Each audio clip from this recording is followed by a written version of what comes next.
അധ്യാപനം, സംശയനിവാരണം, വിദ്യാർത്ഥികളുമായി ബന്ധപ്പെട്ട വിവരങ്ങൾ, അങ്ങനെ എന്തിനും ഏതിനും സരസ്വതി സ്കൂളിൽ ഈ റോബോട്ട് ഉണ്ടാകും.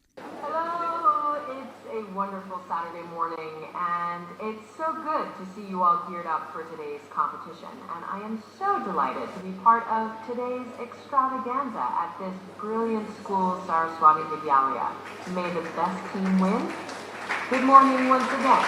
We welcome you all once again to the 9th edition of KC 2025, Saraswati Vidyalaya's premier inter-school fest. കുട്ടികളുടെ ആശയമാണ് ടെക്കോസ കമ്പനി റോബോട്ടാക്കി മാറ്റിയത്.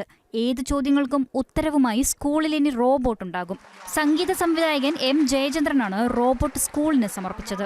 അധ്യാപകർ ക്ലാസ്സിലില്ലാത്ത സമയത്ത് കുട്ടികളെ നിരീക്ഷിക്കാനും റോബോട്ടുണ്ടാകും. കുട്ടികൾ തമ്മിൽ സംഘർഷമുണ്ടായാൽ വിലക്കാൻ തക്ക ശേഷിയും നിർമ്മിത ബുദ്ധിയിലെ ഈ റോബോട്ടിനുണ്ട്.